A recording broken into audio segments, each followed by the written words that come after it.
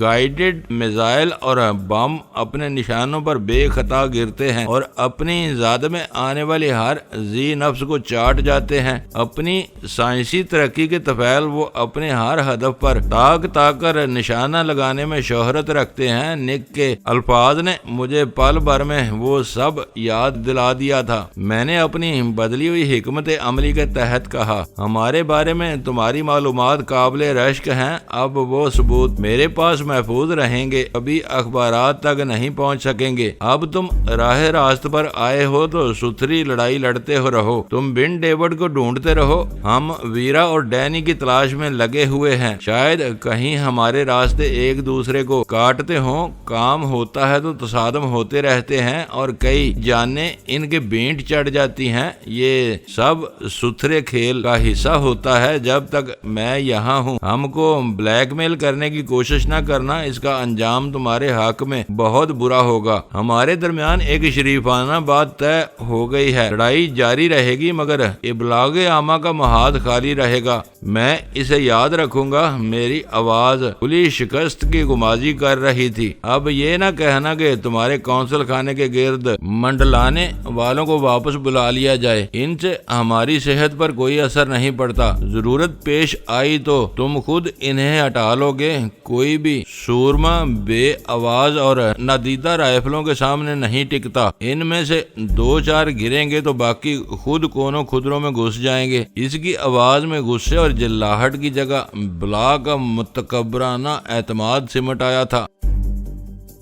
دوستو ویڈیو کو لائک ضرور کر دیا کریں۔ ISI پاک آرمی زندہ باد، پاکستان پائندہ باد۔ معزز ناظرین، اپنا خیال رکھیے گا اور اپنے اس چینل کا بھی شکریہ۔